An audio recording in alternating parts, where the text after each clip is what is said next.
الرجيم بسم الله الرحمن الرحيم ولقد أرسلنا نوحا إلى قومه إني لكم نذير مبين ألا تعبدوا إلا الله إني أخاف عليكم عذاب يوم أليم فقال الملأ الذين كفروا من قومه ما نراك إلا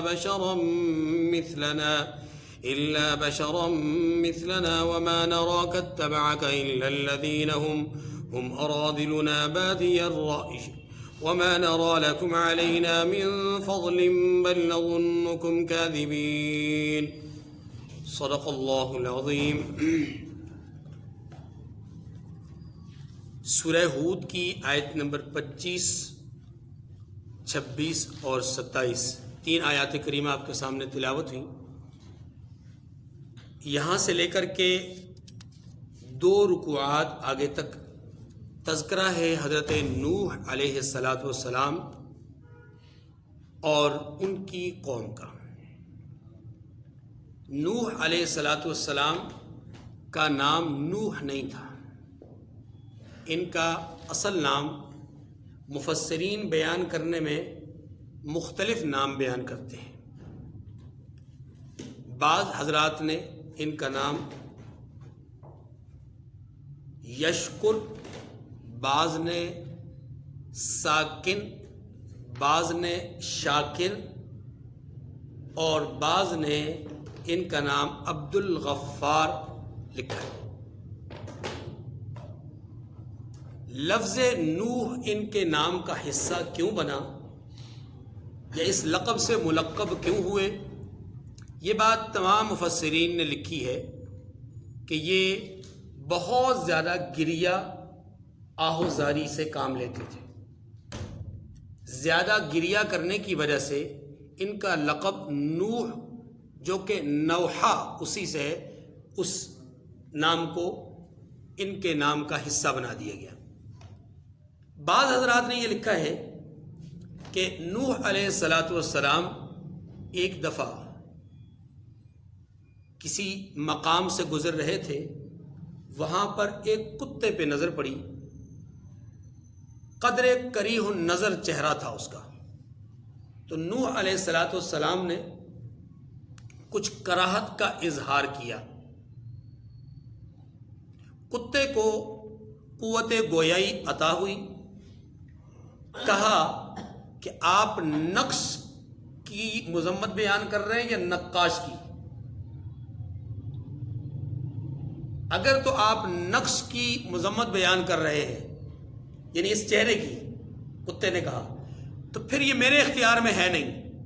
اگر میرے اختیار میں ہوتا تو میں بھی خود کو حسین و جمیل بناتا، اور اگر نقش کی نہیں نقاش کی آپ مذمت بیان کر رہے ہیں، کراہت آپ نقاش کی بیان کر رہے ہیں، تو وہ تو اللہ کی ذات ہے۔ تب نوح علیہ السلام کو اس بات کا اندازہ ہوا کہ میں نے کس قدر بڑی جسارت کی ہے، غلطی یا گناہ اس کو نہیں کہیں گے، جسارت کی ہے۔ اور یوں آپ علیہ السلام 40 سال تک گریہ کرتے رہے، جس کی وجہ سے ان کا نام نوح پڑ گیا۔ آپ کے والد کا نام لمک یا لامک ہے۔ آپ رشتے میں حضرت ادریس علیہ السلام کے ایک قول کے مطابق پوتے ہیں اور دوسرے قول کے مطابق پڑ پوتے ہیں۔ آپ کی بعثت یہ خطہ عرب میں ہوئی، اور آپ کی قبر مبارک کے بارے میں جو زیادہ تر قول ہے وہ ہے آذربائیجان۔ حضرت نوح علیہ السلام، جس طرح کہ میں نے عرض کیا کہ ادریس علیہ السلام کے پوتے یا پڑپوتے ہیں، اس زمانے میں یہ مبعوث ہوئے اور یہ پہلے نبی ہیں جو منصب رسالت پر فائز ہوئے۔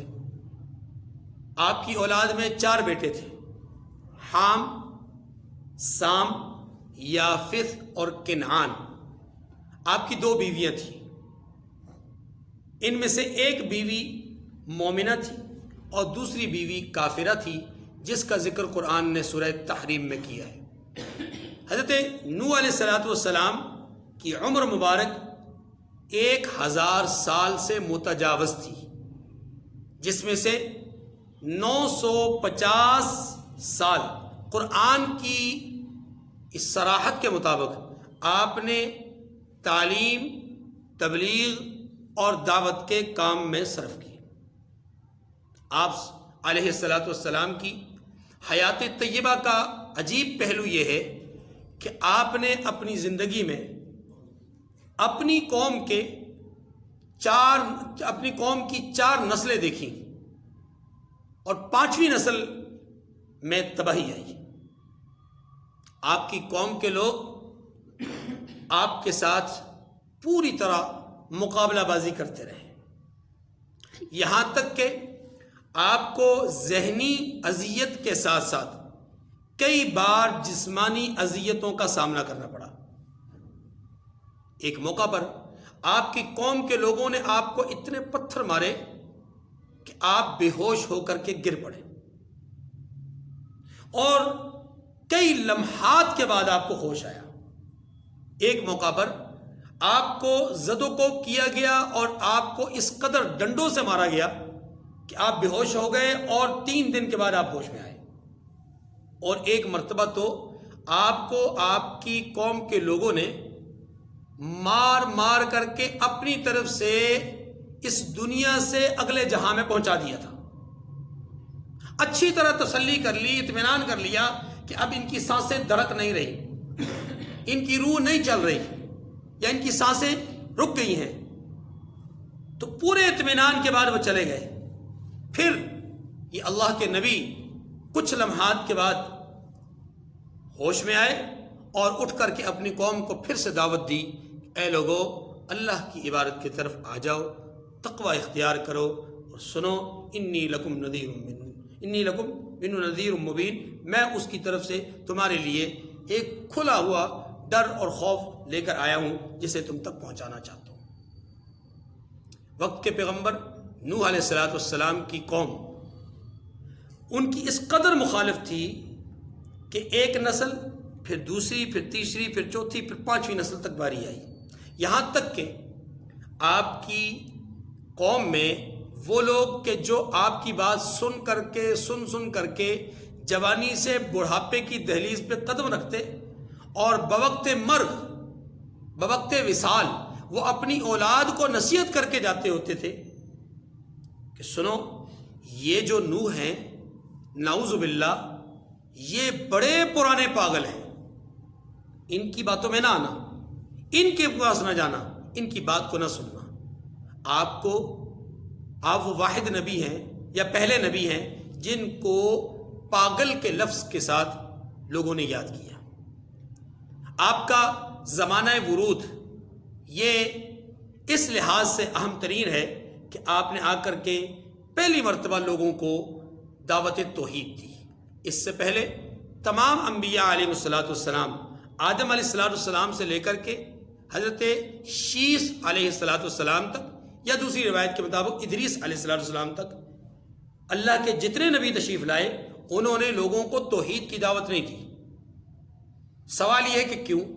جواب یہ ہے کہ سب لوگ کان الناس امتا واحدہ، ایک ہی جماعت اور ایک ہی امت اور ایک ہی گروہ تھے، ایک ہی نظریے، ایک ہی فکر اور ایک ہی سوچ کے حامل تھے، اور وہ سوچ کیا تھی؟ اللہ ہمارا خالق ہے، ہم اس کی مخلوق ہیں۔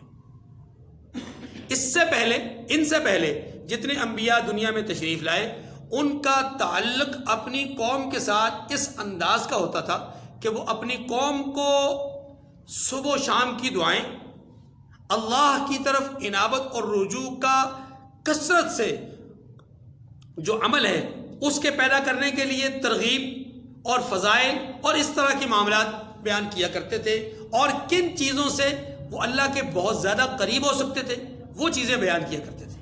لیکن جب ادریس علیہ السلام دنیا سے پردہ فرما گئے تو آپ کے دنیا سے پردہ فرمانے کے بعد ایک قول کے مطابق لوگوں نے حضرت ادریس علیہ السلام کی مورتی بنائی سب سے پہلے، اور یہیں سے لوگوں کے درمیان محبت سے عقیدت اور عقیدت سے عقیدے کا ایک سلسلہ پیدا ہوا۔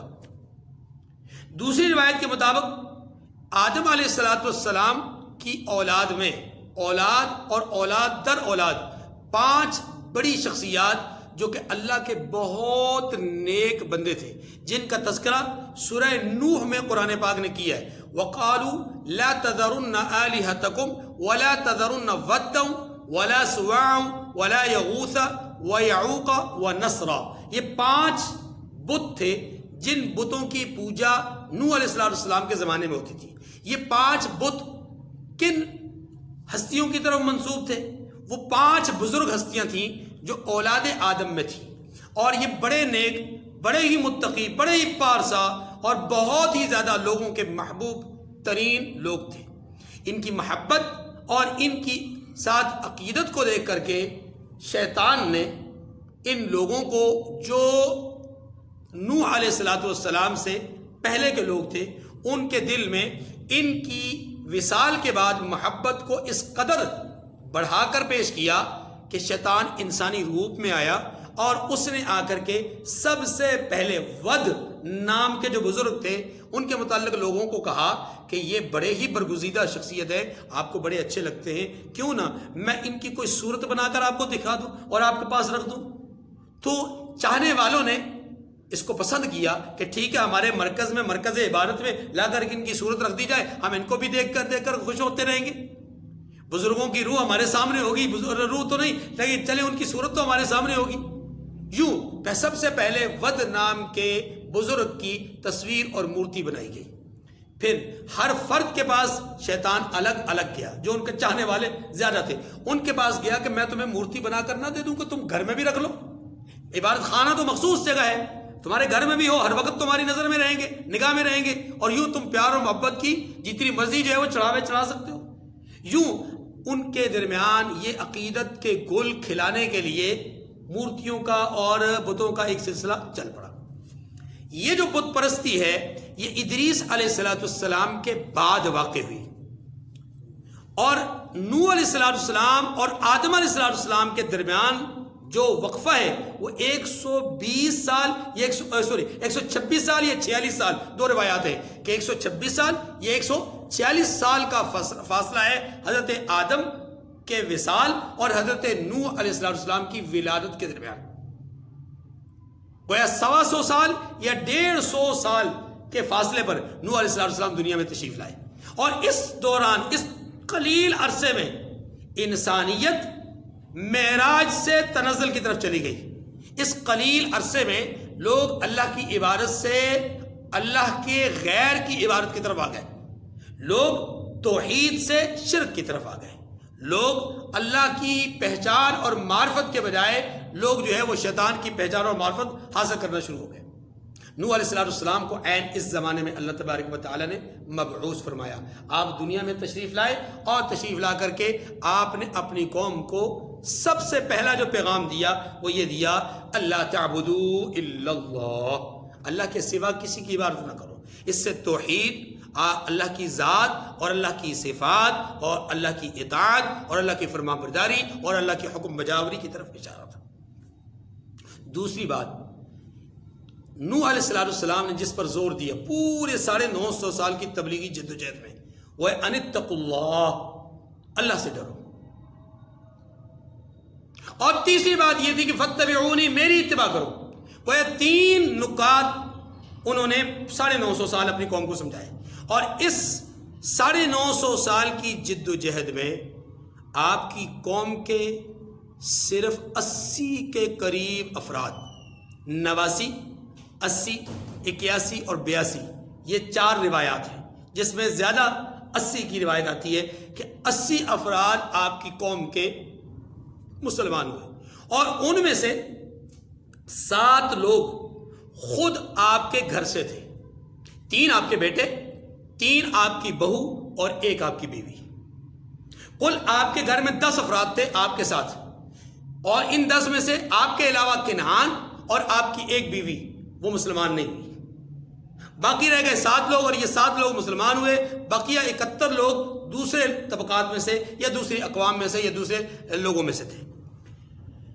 نوح علیہ السلام 950 سال کی تبلیغ کے بعد سورہ نوح آپ جب پڑھیں گے تو اس میں ان کا یہ جو درد ہے، وہ جو ان کی آہ ہے، وہ جو ان کا فغاں ہے، وہ ان کا جو ایک لہجہ ہے، اور وہ جو ان کا اپنی قوم کے حوالے سے اللہ کے سامنے ایک شکوہ ہے قوم کی طرف، وہ بیان ہوا ہے۔ قال رب انی دعوت قومی لیلا ونہارا ثم انی اعلنت لهم واسررت لهم اسرارا فقلت استغفروا ربكم انه كان غفارا يرسل السماء عليكم مدرارا ويمددكم باموال وبنين ويجعل لكم جنات ويجعل لكم انهارا ما لكم لا ترجون لله وقارا۔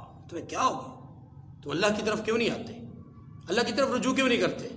اے اللہ، میں نے دن رات، تنہائی، اجتماعی، ہر صورت میں آہستہ بلند آواز سے، ہر لحظہ، ہر اعتبار سے، ہر جہت سے میں نے ان کو سمجھایا، ہر سمت ان کو آگاہ کیا، لیکن یہ میری بات سننے کے لیے تیار نہ ہوئے۔ حتیٰ کہ میں ان کو یہ بھی کہہ سکا، جو ہو چکا سو ہو چکا، جو تم سے گناہ ہو گئے، لیکن اب تم اگر اللہ کی طرف انابت کرو گے، رجوع کرو گے، اس سے استغفار کرو گے، اس سے بخشش طلب کرو گے، وہ تمہارے لیے اموال میں کثرت پیدا کر دے گا، تمہاری اولاد میں اضافہ کر دے گا، اور تمہارے لیے گناہوں کی معافی کے فیصلے کر دے گا۔ تمہیں کیا ہو گیا؟ تم اللہ کی طرف رجوع اور انابت نہیں کرتے۔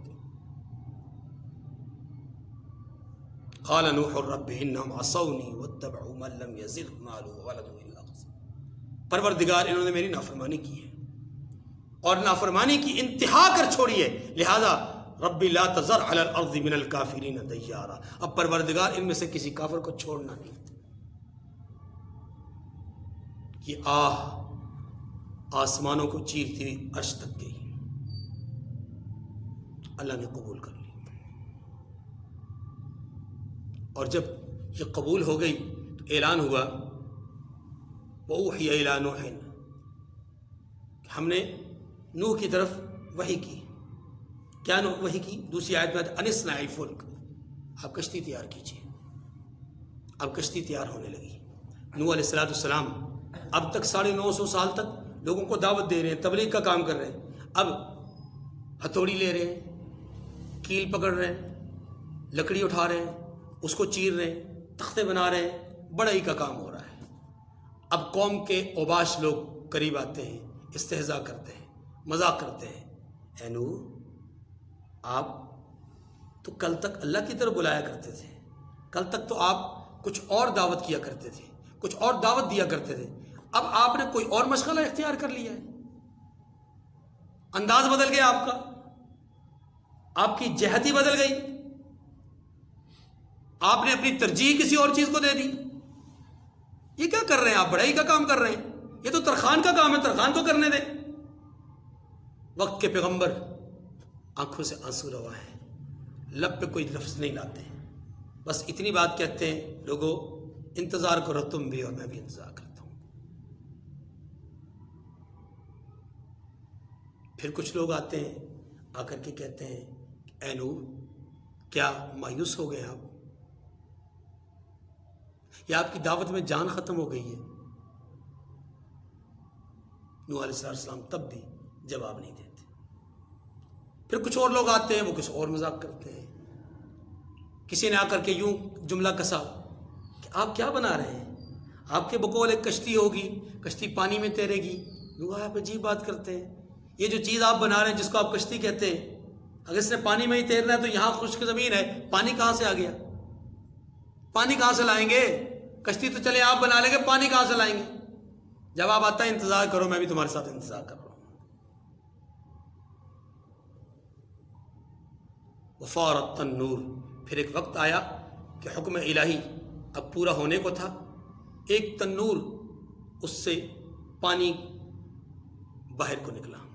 اب یہ تنور کیا ہے؟ اس کے بارے میں عام مفسرین کی رائے یہی ہے کہ باقاعدہ ایک تنور تھا جس کو ہم تندور کہتے ہیں۔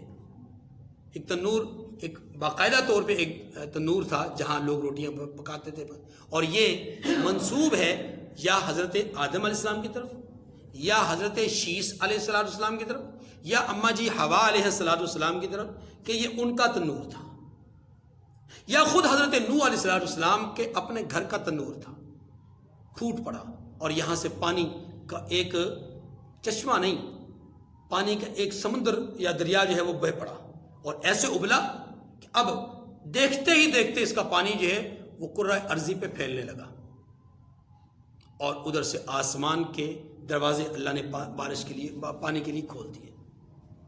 40 یوم تک مسلسل یہ پانی اوپر سے بھی برستا رہا، نیچے سے بھی ابلتا رہا، اور یوں یہ پانی بڑھتے بڑھتے بڑھتے بڑھتے اٹھتے اٹھتے اٹھتے اٹھتے کشتی کو اٹھا رہا تھا اور انسانوں کو، جانور، چیزوں کو ہلاک کرتا جا رہا تھا۔ یہاں جب کشتی بنانے کا حکم ہوا تھا تو حکم یہ بھی ہوا تھا کہ آپ جب کشتی تیار کر لیں تو ہماری حکم سے، ہماری منشا اور مرضی سے آپ نے اس میں ہر قسم کے جاندار کا ایک ایک جوڑا رکھ دینا ہے۔ کیا اللہ کی شان، کیا اللہ کی قدرت! ایک ہی کشتی، ایک ہی جگہ جہاں پہ شیر اور بکری اکٹھے تھے۔ کیا اللہ کی شان کہ جہاں پر نیولا اور سانپ دونوں اکٹھے تھے، جہاں پر دشمن کے ساتھ سفر کر رہا ہے، یہاں عداوت کوئی نہیں ہے، یہاں آپس میں شیر و شکر ہے، یہاں کوئی ریچھ، کوئی بھیڑیا، کوئی بکری، کوئی سانپ، کوئی نیولا، ہاں جی، کوئی کتا، کوئی ایسی چیز جو اس کا خوف دوسرے کو ہو، اس کا خوف نہیں۔ سب ایک اللہ کی مرضی اور منشا کے مطابق ہے۔ یہ گویا کہ قیامت کے مناظر میں سے ایک منظر ہے۔ کسی کو کسی کی فکر نہیں، ہر ایک کو اپنی اپنی فکر ہے، ہر ایک خود کو دیکھ رہا ہے۔ جیسے قیامت کے دن نفسا نفسی کا عالم ہوگا، ایسے ہی اس کشتی کے 3 فلور بنائے گئے حکم الہی سے۔ پہلے فلور میں حشرات الارض، گراؤنڈ فلور، اس کے بعد جو فرسٹ فلور ہے اس پر دابۃ الارض، وہ جاندار جو کہ چوپایوں کی صورت میں ہے یا جو ہے وہ جن کو ہم جانور کہتے ہیں، وہ جانور۔ اور 3rd فلور پہ جو ٹاپ فلور ہے اس پر اللہ نے حضرت نوح علیہ السلام اور ان کے ماننے والوں کو ٹھہرانے کا حکم دیا۔ یوں یہ کشتی پانی کی سطح پر بلند ہوتی جا رہی ہے، پانی نیچے سے اٹھتا جا رہا ہے اور یہ کشتی اوپر کو چلتی جا رہی ہے۔ اور پھر حکم الہی سے نہ کشتی بان کوئی ہے، نہ ہی کسی کو کشتی ملاح کوئی ہے، نہ کسی کو کشتی چلانی آتی ہے، نہ کوئی جہاز رانی سے واقف ہے۔ اتنا بڑا جہاز یہ ہے کہ ریل کے موجودہ جو ریل ہے، ٹرین، اس کے اگر 526 ڈبے اس کے اندر رکھے جائیں تو رکھے جا سکتے ہیں۔ اتنی بڑی کشتی اس زمانے میں تیار ہو، بغیر ظاہری اسباب اور آلات کے، بغیر ہنرمندوں کے، بغیر کاریگروں کے، اور بغیر کسی خاص آلہ کار کے، اللہ نے ایک شخص سے، اس کے ذریعے سے، وہ نبی ہیں، ان کے ذریعے سے اس کام کو اختتام پذیر کروایا۔ یوں یہ کشتی جب اٹھنے لگی اور لوگ جب غرق ہونے لگے، لوگ جب تباہ ہونے لگے، تو نوح علیہ السلام کی نظر پڑی اپنے بیٹے کنعان پر۔ بڑا دل خراش منظر ہے، یا ان آیات میں ہے دل خراش منظر۔ اپنے بیٹے کنعان پر نظر پڑتی ہے، فوراً اپنے بیٹے سے کہتے ہیں کہ بیٹا آجا کشتی میں۔ جواب آتا ہے بیٹے کی طرف سے، سآوی الی جبل یعصمنی من الماء، پہاڑ پر چڑھ جاؤں گا، پہاڑ مجھے اس طوفان سے بچا لے گا۔ یہ پانی کا طوفان تھا جس کو ہم سیلاب کہتے ہیں۔ یہ پانی کا وہ عذاب تھا جو اس کائنات میں پہلا آیا، اور یہ پہلی قوم ہے جس پر اللہ کی طرف سے عذاب آیا، پہلی قوم جس پر اللہ نے اپنی ناراضگی کا اظہار کیا، غضب کا اظہار کیا۔ وجہ اس کی ذات سے بے اعتنائی، لاپرواہی، غفلت اور اس کی ذات سے دوری۔ چنانچہ نوح علیہ السلام کی کشتی ایسے پانی پر تیرتے تیرتے چلتے چلتے چلتے ترکی کے ایک فلک شگاف پہاڑ، جودی پہاڑ پر آ کر کے ٹھہر گئی۔ اس پہاڑ پر اکثر و بیشتر برف ہی برف رہتی ہے، بلکہ ہمیشہ ہی برف رہتی ہے۔ اس پہاڑ پر آج سے کچھ دہائیاں پہلے کچھ لوگوں نے برف ہٹنے کے بعد اس کشتی کو تلاش کیا، اور یہ کشتی دریافت ہو گئی۔ حقیقتاً یہ وہی کشتی ہے یا نہیں، اللہ عالم، لیکن زیادہ قرین قیاس بات یہی ہے کہ یہی ہے، کیونکہ قرآن پاک نے خود جودی پہاڑ کا ذکر کیا ہے، اور یہ پہاڑ ترکی کے اندر موجود ہے، آرمینیا سے تقریباً 300 کلومیٹر کے فاصلے پر ہے، اور بہت بلند و بالا پہاڑ ہے، اس پر برف ہی برف رہتی ہے۔ یہاں پر یہ کشتی ہے، یہاں نوح علیہ السلام کی کشتی آ کر کے ٹھہری، اور یہاں سے 80 افراد، جیسے ہی یہ کشتی رکتی ہے ویسے ہی پانی نیچے کو اترنا شروع ہو جاتا ہے، ایسے جیسے کہ آپ جانتے ہیں کہ کہیں پر اگر پانی کھڑا ہو تو ایک مشین کے ذریعے سے اس پانی کو سک کیا جاتا ہے، خشک کیا جاتا ہے، بالکل اسی طرح زمین اس پانی کو خشک کر رہی ہے، سک کر رہی ہے بحکم الہی، اور دیکھتے ہی دیکھے پانی خشک ہو گیا ہے، زمین کے اوپر کوئی کیچڑ نہیں ہے، زمین کے اوپر کوئی کچھ بھی نہیں ہے۔ اب یہاں تک انسانیت ساری کہ ساری ایک امت ہے، یہاں تک اتحاد ہے، یہاں تک اتفاق ہے، کوئی اختلاف نہیں، کوئی انتشار نہیں۔ یہاں سے جب زمین پہ دوبارہ یہ انسان اترتے ہیں تو بتدریج آہستہ آہستہ انسانوں میں افتراق پیدا ہو رہا ہے، انتشار پیدا ہو رہا ہے، صرف انسانوں میں نہیں بلکہ نظام کائنات کو یہاں پر ایک نیا دور دیکھنے کو مل رہا ہے، اور وہ کیا ہے کہ وہ درند، وہ پرند، وہ چرند، وہ جانور کہ جو اس کشتی میں محبت کے ساتھ شیر و شکر ہو کر کے چلے آ رہے تھے، اب وہ زمین پر اترتے ہی اس مٹی کی تاثیر یہ ہے، اس مٹی پہ پہنچتے ہی دوبارہ سے دشمن ہو گئے، دوبارہ سے ایک دوسرے کے خونی اور جانی دشمن ہو گئے، اور یوں ایک دوسرے کی عداوت انہیں دور دور تک لے گئی۔ کوئی کسی دریا کو، کوئی کسی جنگل میں چلا گیا، کوئی دریا میں چلا گیا، کوئی کسی جگہ پر، کوئی کسی نے پہاڑ کا رخ کیا، کسی نے کسی کوہسار کا رخ کیا، کسی نے کس چیز کا، ہاں جی، کوئی زمین میں پھیل گیا اور کوئی سمندر میں چلا گیا۔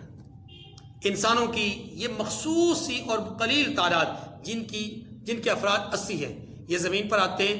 چند ہی دنوں میں اللہ تبارک و تعالی حضرت نوح علیہ السلام کے 3 بیٹے اور بیویوں کے علاوہ باقی تمام لوگوں کو اس جہان فانی سے کوچ کروا دیتے ہیں، سب لوگوں کا انتقال ہو جاتا ہے۔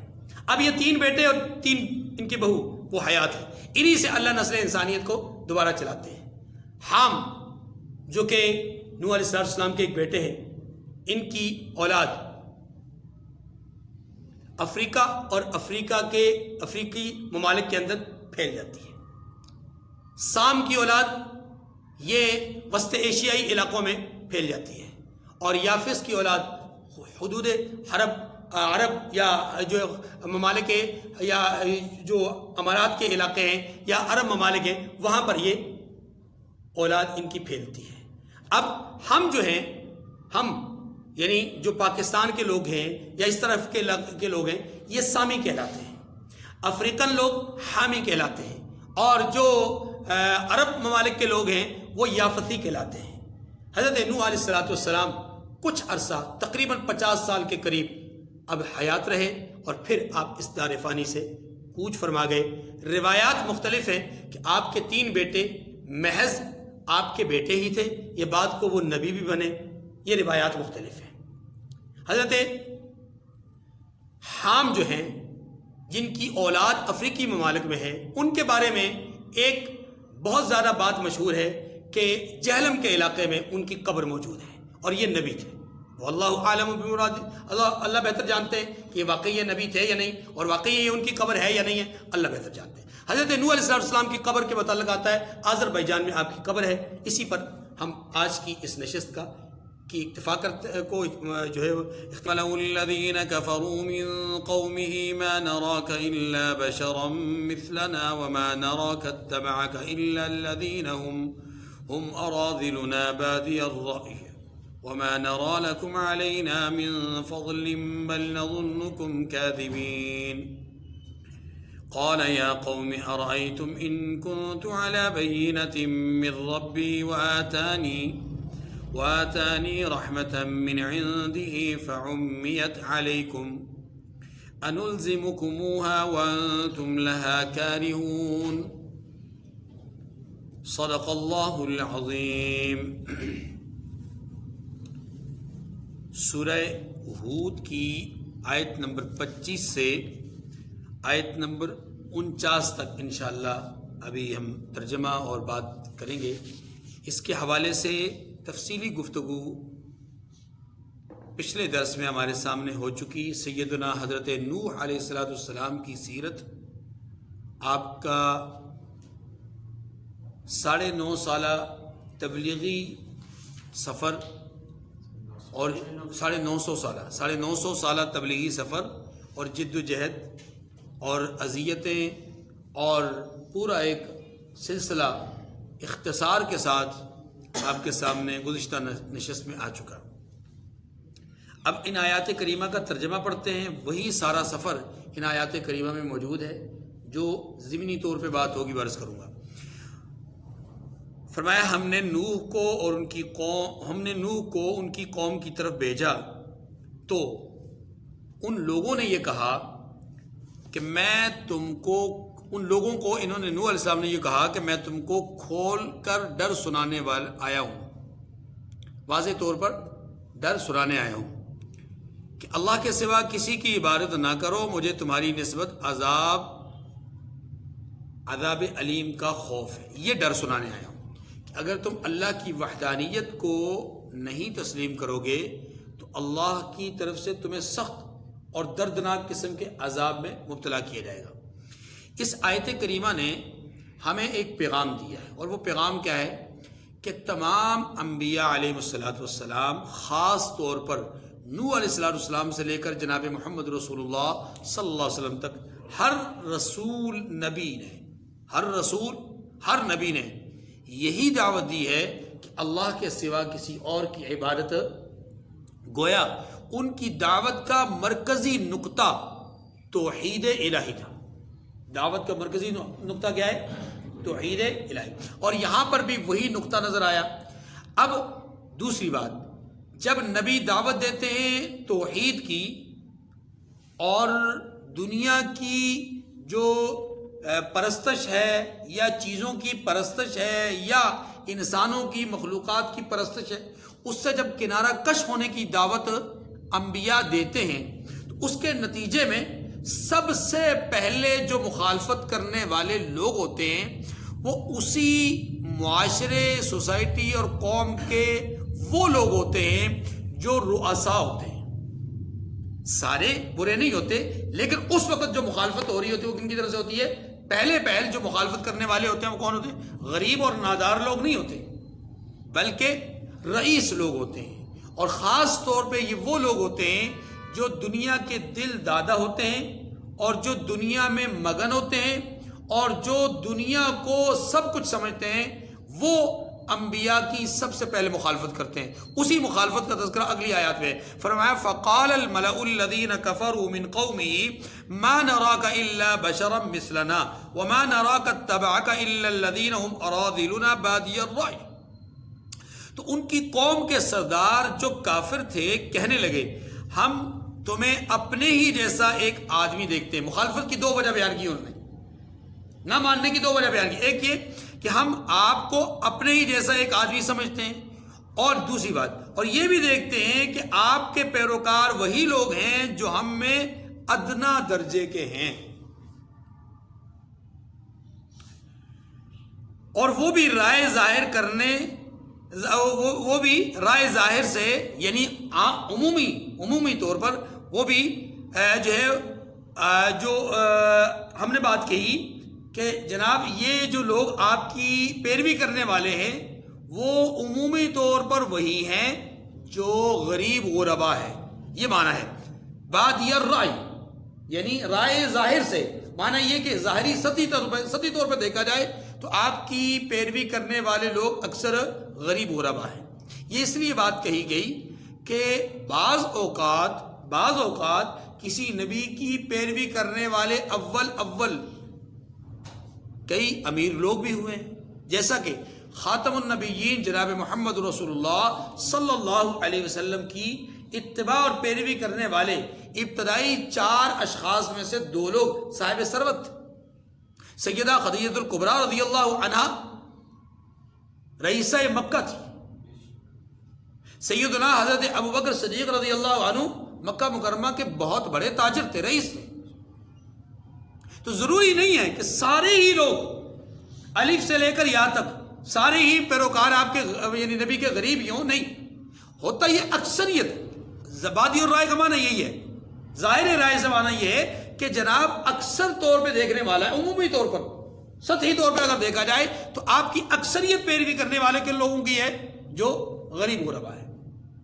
یہی وجہ ہے کہ جناب ابو سفیان رضی اللہ تعالیٰ عنہ سے جب ایک بادشاہ نے یہ بات پوچھی کہ آپ بتلائیے کہ ان کی پیروی کرنے والے کون لوگ ہیں، کیا رئیس لوگ ہیں یا معاشی طور پہ کمزور لوگ ہیں، تو انہوں نے یہی جواب دیا کہ کمزور لوگ ہیں. بات ان کی جواب کا مقصد بھی یہی تھا، اکثریت کمزور لوگوں کی ہے. اور یہاں پر بھی مطلب یہی ہے، وَمَا نَرَى لَكُمْ عَلَيْنَا مِنْ فَضْلٍ بَلْ نَظُنُّكُمْ كَاذِبِينَ. اور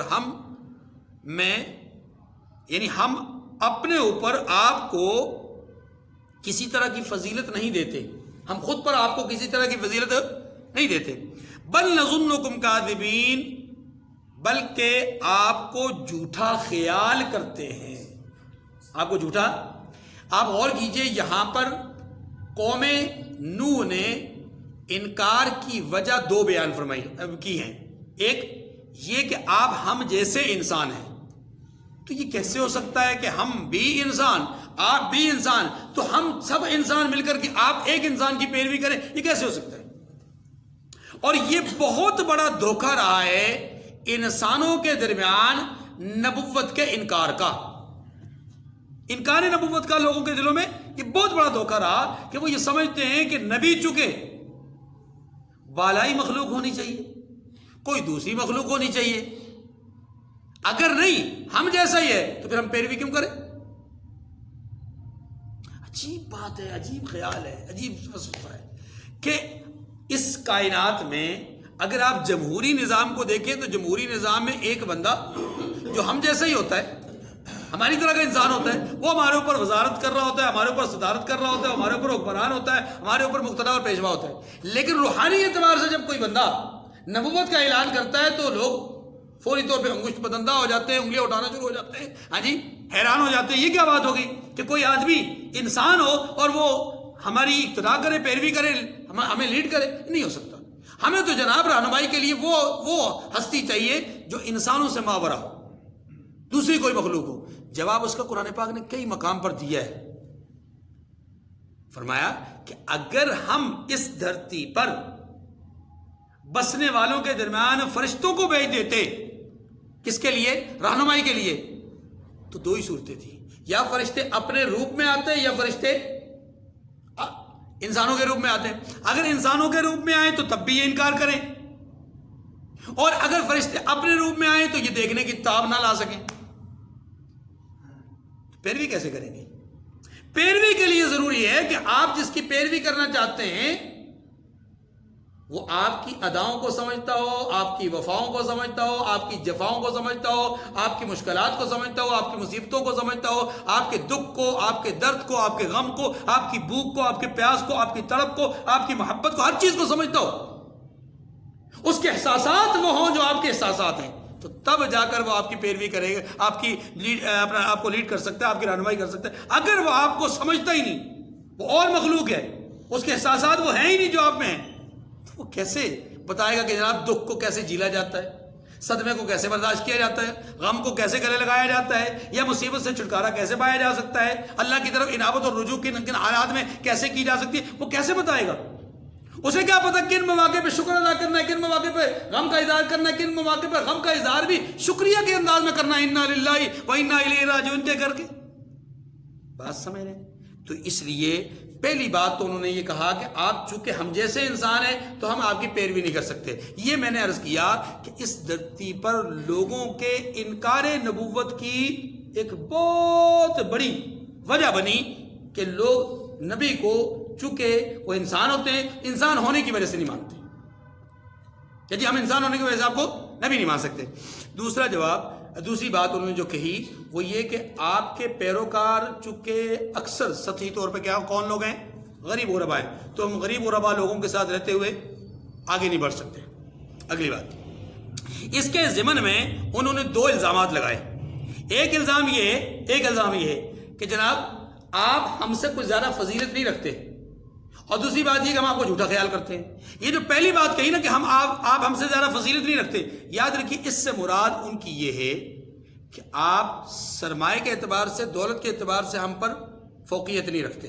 ورنہ یاد رکھیے نبی ہر سطح سے، ہر اعتبار سے، ہر طرح سے امتیوں پر افضل ہوتا ہے. اور جو نبی الانبیاء ہوں تو وہ صرف امتیوں سے افضل نہیں ہوں گے، وہ انبیاء سے بھی افضل ہوں گے. یہ بات کریں نہیں. چلیے، قال یا قوم ارائیتم، اب نوح علیہ السلام نے جواب دیا. یہی جواب عمومی طور پہ تمام انبیاء دیتے ہیں. کیا؟ قال یا قوم ارائیتم ان کنت علی بینۃ من ربی، ایک بات، وآتانی رحمۃ من عنده فعمیت علیکم. آپ نے فرمایا اے قوم دیکھو تو اگر میں اپنے پروردگار کی طرف سے روشن دلیل رکھتا ہوں، بھائی واضح دلیل میرے پاس اگر موجود ہے، اور اس نے مجھے اپنے ہاتھ سے رحمت بخشی ہے، یعنی نبوت بخشی ہے، جس کی حقیقت تم سے پوشیدہ رکھی گئی ہے، انلزمکموہا وانتم لہا کارہون، تو کیا ہم اس کے لیے تمہیں مجبور کر سکتے ہیں اور تم ہو کہ اس سے ناخوش ہو؟ معنی یہ کہ جو رحمت اللہ نے مجھے دی ہے، جس چیز کے لیے اللہ نے مجھے منتخب فرمایا ہے، کیا اس چیز پر تم ناخوش ہو؟ اور کیا اس چیز کے لیے ہم تم پر زبردستی کریں؟ نہیں. اگر زبردستی کرنا ہی مقصود ہوتی تو پھر تو یہ کائنات رنگ و بو جو ہے یہ عالم امتحان نہ ہوتا. عالم امتحان ہے ہی تب کہ جب آپ کو اختیار دیا گیا. آگے چلیے. وَيَا قَوْمِ، دوسری بات، نبی نے ان کی بات کا دوسرا جواب دیا. فرمایا اگر تمہیں، دیکھیے اس کو ذرا سمجھیے، اگر تمہیں یہ اندیشہ ہو کہ میں نے اعلان نبوت اس لیے کیا، پرچار توحید اس لیے کر رہا ہوں کہ مجھے کوئی عہدہ، کوئی منصب، کوئی دولت، کوئی اجر، کوئی اجرت چاہیے، تو سن لو مجھے کوئی چیز نہیں چاہیے. وَيَا قَوْمِ لَا أَسْأَلُكُمْ عَلَيْهِ مَالًا، اور اے میری قوم میں اس نصیحت کے بدلے آپ سے مال و زر کا خواہاں نہیں ہوں. ان اجری الا علی اللہ وما انا بطارد الذین آمنوا، میرا صلہ تو اللہ کے ذمہ ہے، اور جو لوگ ایمان لائے ہیں میں ان کو نکالنے والا بھی نہیں ہوں. کیا مطلب؟ مطلب یہ ہے کہ جو لوگ مجھے یہ سمجھتے ہیں، تانا دیتے ہیں کہ جناب میں کسی عہدے منصب کے لیے کام کرنا چاہتا ہوں، تو سمجھ لو کہ مجھے کسی عہدے منصب کا کوئی لالچ نہیں ہے. میں تو سیدھی سی بات ہے اللہ کی وحدانیت و توحید کے لیے بلا رہا ہوں. اس سلسلے میں میرے لیے میرا کوئی مطالبہ نہیں ہے، میرا معاملہ سارا کا سارا اللہ کے ذمہ، چونکہ دعوت اس کی ہے، کام اس کا ہے، تو اجرت بھی وہی دے گا، کام کی محنت و مزدوری بھی وہی دے گا. ایک بات. دوسری بات یہ کہ جہاں تک رہا مسئلہ یہ جو اہل ایمان ہے، اگر تمہارا یہ خیال ہو کہ میں ان کا ایک جتھا لے کر کے الگ سے ہو جاؤں گا، الگ تھلگ ہو جاؤں گا، ایسی بھی کوئی بات نہیں، ہم یہی رہیں گے، تمہارے درمیان ہی رہیں گے. سمجھ آئی؟ ہم کوئی غداری کرنے یا ملک سے بھاگنے یا کوئی سازش کرنے کے لیے نہیں کھڑے ہوئے، ہم تمہارے درمیان رہیں گے. اچھا جی آگے. انہم ملاقو ربہم ولکنی اراکم قوما تجہلون، ہاں وہ تو اپنے پروردگار سے ملنے والے ہیں، لیکن میں دیکھتا ہوں کہ تم لوگ نادانی کر رہے ہو. ٹھیک ہے جی. اس آیت کریمہ نے ایک مسئلہ بیان کیا ہے، اور وہ یہ ہے کہ جو اہل اللہ ہوتے ہیں، جو دین کی دعوت اور تبلیغ دین اور اشاعت قرآن اور قرآن کی تعلیم اور امامت اور اس طرح کے معاملات دینی فرائض سر انجام دیتے ہیں، ان کی تمام تر جو حقیقی ذمہ داری ہے، یہ چونکہ اللہ کا معاملہ کر رہے ہوتے ہیں تو اللہ ہی کے ذمہ ہوتی ہے، لیکن دنیاوی اسباب کے درجے میں اس چیز کی تمام تر ذمہ داری حکومت وقت کی ہوتی ہے. یہ بات کس کی ہوتی ہے؟ حکومت وقت کی ہوتی ہے کہ وہ مدرس کا انتخاب کرے، خطیب کا انتخاب کرے، واعظ کا انتخاب کرے، مصلح کا انتخاب کرے اور ان کی خدمات کرے اور وہ دینی خدمات سر انجام دے. لیکن پچھلے 300 سال سے اس امت کے اندر اتنا زیادہ انحطاط علمی طور پہ پیدا ہوا کہ لوگوں کا رجحان علم کی طرف نہ ہونے کے برابر آہستہ آہستہ رجحان کٹتا گیا. نتیجہ یہ ہوا کہ جو لوگ صاحب حیثیت تھے، یعنی صاحب اقتدار تھے، انہوں نے اس طرف رجحان کرنا چھوڑ دیا. اب جب اس طرف رجحان ہونا چھوڑ دیا گیا، رجحان کرنا چھوڑ دیا گیا، نتیجتاً پھر جو اہل اللہ تھے انہوں نے اس بات کو ایک ذمہ داری جانا، سمجھا کہ یہ ہماری ذمہ داری ہے کہ ہم نے لوگوں کے لیے اس فریضے کو انجام دینا ہے. اب وہ فریضہ انجام دینے کے لیے ظاہر ہے دو راستے. ایک راستہ یہ ہے کہ وہ صرف اور صرف اللہ اور اس کے رسول کی بات کرے اور کچھ کھائے نہ پیے نہ، یہ ممکن نہیں ہے. ان کی ضروریات نہ ہو، یہ ممکن نہیں ہے. ان کے معاملات نہ ہو، یہ ممکن نہیں ہے. دوسرا یہ ہے کہ وہ یہ سب کچھ چھوڑ کر کے پھر دنیاوی معاملات کو کریں جیسے آپ لوگ کرتے ہیں. اب اگر دوسرا طریقہ اختیار کر دیا جائے تو اس معاشرے کے اندر سے یہ سارا سلسلہ بند ہو جائے گا. ہمارے یہاں تو انجینئر صاحب کہتے ہیں نا کہ جی امامت ان لوگوں کی جو مسلوں پہ کھڑے ہوتے ہیں ان کی امامت نماز پڑھنا درست نہیں کیونکہ یہ تنخواہیں لیتے ہیں. وہ کہتے ہیں تنخواہیں لیتے ہیں ان کے پیچھے نمازیں نہیں ہوتی. بھائی بات یہ ہے کہ اگر یہ تنخواہیں نہیں لیتے، مان لیا یہ تنخواہیں نہیں لیتے، ٹھیک ہے، نہ لیں، تو اس نظام کو، اس سسٹم کو کون آگے بڑھائے گا؟ اب اگر آپ کہیں کہ نہیں جی تھوڑا تھوڑا وقت سارا دیں، سارے لوگ دیں، تو سر تسلیم خم کرتے ہیں. تو جناب آپ بتلائیے کہ یہ جو تبلیغی جماعت والے اپنا پیسہ لگا کر، اپنا وقت لگا کر تھوڑا تھوڑا ٹائم دیتے ہیں، تھوڑا تھوڑا وقت دیتے ہیں روزانہ کی بنیاد پر، ہفتے بھر میں ایک دفعہ گشت کرتے ہیں، تو آپ ان کے ساتھ کتنی دفعہ چلے ہو؟ یہ اپنا کہاں رہے نا، یہ تو تنخواہیں نہیں لے رہے، یہ وظیفہ نہیں لے رہے، ان کے ساتھ کتنی دفعہ چلے ہیں؟ آپ نے اپنے فالوورز کو کتنی دفعہ ان کے ساتھ چلنے کو کہا ہے؟ آپ تو ان کی بھی مخالفت کرتے ہیں. اس سے معلوم یہ ہوا کہ مسئلہ یہ نہیں ہے. مسئلہ یہ ہے کہ سیدنا حضرت عمر رضی اللہ عنہ نے سب سے پہلے اس سلسلے کو شروع کیا کہ خطبہ، مدرسین، واعظین انہوں نے مقرر کیے اور ان کے لیے حکومت کے بیت المال سے ان کے لیے وظیفہ مقرر کیا، اور یہی سلسلہ ایک عرصے تک چلتا رہا. لیکن جب حکمرانوں نے اس طرف توجہ چھوڑ دی، عیاشیوں اور دنیاوی معاملات کی طرف متوجہ ہو گئے، تو پھر نتیجہ یہ ہوا کہ مدارس اور مساجد اس طرح آباد کار نہ رہے جس طرح کے ہونے چاہیے تھے.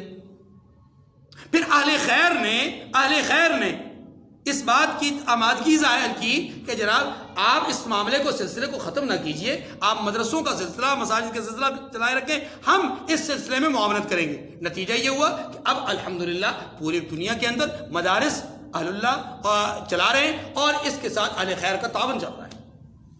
تو قطعاً مدارس کا مقصد اجر نہیں ہے، لیکن مدارس کو چلانے کے لیے ظاہر ہے وہ سارے جو سورسز ہیں وہ چاہیے ہوتے ہیں. چلیے، وَيَا قَوْمِ مَن يَنصُرُنِي مِنَ اللَّهِ إِن تَرَدتُّمْ أَفَلَا تَذَكَّرُونَ، اور اے میری قوم کے لوگوں، اگر میں ان کو نکال دوں تو اللہ سے بچانے کے لیے کون میری مدد کر سکتا ہے؟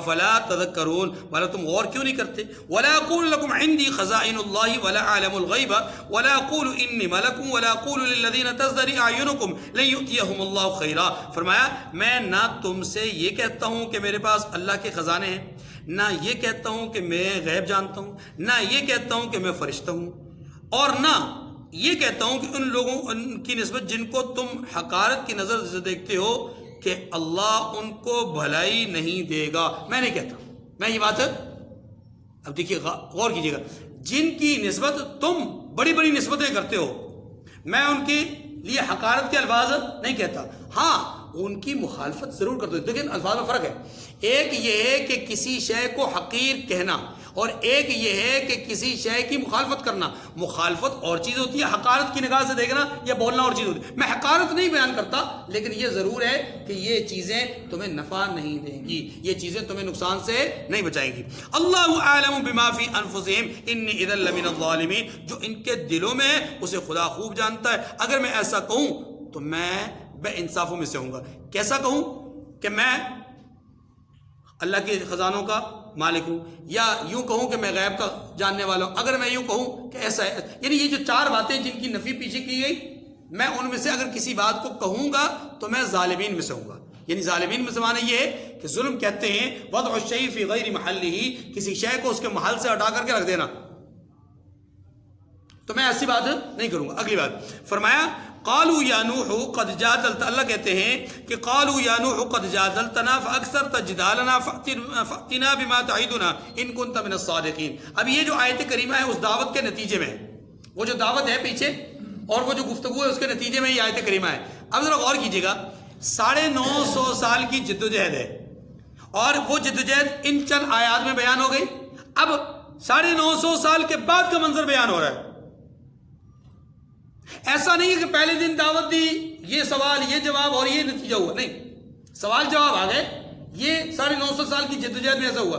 اب نتیجے کی طرف آئے کہ نتیجتاً کیا ہوا کہ 5ویں نسل نے نوح علیہ السلام سے کہا کہ اے نوح آپ نے ہم سے جھگڑا کیا اور جھگڑا بھی بہت کیا، یعنی مطلب یہ کہ آپ ہم سے بہت اختلاف کرتے رہے، لیکن اگر سچے ہو تو جس چیز سے ہمیں ڈراتے ہو وہ ہم پر لا نازل کرو، یعنی ہم پر لے آؤ۔ مقصد ان کا یہ تھا کہ اے نوح آپ 950 سال سے ایک ہی بات کہہ رہے ہیں، عذاب آئے گا عذاب آئے گا عذاب آئے گا، اگر بات سچی ہے تو عذاب آ جائے۔ بات سمجھیں؟ اللہ اکبر، جواب دیا نوح علیہ السلام نے، یہاں پر بھی بڑا زبردست جواب، فرمایا قال انما یاتیکم بہ اللہ ان شاء وما انتم بمعجزین۔ سنو یہ میرے اختیار میں نہیں ہے، لیکن نوح علیہ السلام نے کہا کہ اس کو تو اللہ ہی چاہے گا تو نازل کرے گا، یعنی اس عذاب کو اللہ نے نازل کرنا ہے، میں تو اس کو نازل نہیں کر سکتا، یہ میرے اختیار میں نہیں ہے، اور تم اسے ہرا نہیں سکتے۔ معنی یہ کہ جب وہ عذاب نازل کرنے کا فیصلہ کر دے تو پھر اس کے سامنے کوئی بند نہیں باندھ سکتے، عاجز نہیں کر سکتے۔ وَلَا يَنْفَعُكُمْ نُصْحِي إِنْ أَرَدْتُ أَنْ أَنْصَحَ لَكُمْ إِنْ كَانَ اللَّهُ يُرِيدُ أَنْ يُغْوِيَكُمْ هُوَ رَبُّكُمْ وَإِلَيْهِ تُرْجَعُونَ، اور اگر میں یہ چاہوں کہ تمہاری خیر خواہی کروں اور اللہ یہ چاہے کہ تمہیں گمراہ کرے، اللہ کتنی بڑی، یہ دیکھیں نبوت کا کلام کتنا سچا ہے، میں تمہاری خیر خواہی کروں اور اللہ تمہیں گمراہ رکھے۔ مقصد یہ کہ تمہارے اعمال اور کرتوتوں کی نتیجے میں اگر اللہ تمہیں گمراہ ہی رکھنا چاہتا ہے، میں تمہاری خیر خواہی چاہ رہا ہوں، میری نہیں ہوتی، بات وہ ہوگی جو اللہ چاہتے ہیں۔ ان کان اللہ یرید هو ربکم والیہ ترجعون، اللہ اکبر، فرمایا تو میری خیر خواہی تمہیں کچھ فائدہ نہیں دے سکتی، ہوگا وہی جو تمہارا پروردگار چاہے گا، وہی تمہارا پروردگار ہے، وَإِلَيْهِ تُرْجَعُونَ، اور تمہیں اسی کی طرف لوٹ کر جانا ہے۔ ام یقولون افتراہ، کیا یہ کہتے ہیں کہ اس پیغمبر نے قرآن اپنے دل سے بنا لیا ہے؟ یہ جو جملہ ہے، اس جملے کے مصداق جناب رسول اللہ صلی اللہ علیہ وسلم بھی ہو سکتے ہیں، اور اس جملہ کے مصداق نوح علیہ السلام بھی ہو سکتے ہیں۔ کیسے؟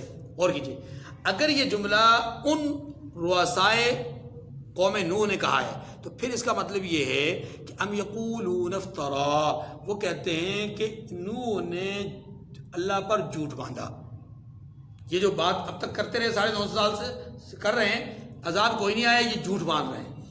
ایک، اگر اس کا مصداق رسول خدا صلی اللہ علیہ وسلم ہو تو پھر معنی یہ ہوگا کہ ام یقولون افترا، کہ یہ مشرکین مکہ یہ کہتے ہیں کیا کہ اللہ کے نبی جناب محمد رسول اللہ صلی اللہ علیہ وسلم نے قرآن اللہ کی طرف منسوب کر کے جھوٹ باندھا ہے، یعنی یہ وہی اللہ کی طرف سے آئی ہے، حالانکہ آئی نہیں، اور یہ محمد صلی اللہ علیہ وسلم نعوذ باللہ جھوٹ بول رہے ہیں، سمجھ رہے ہیں نا؟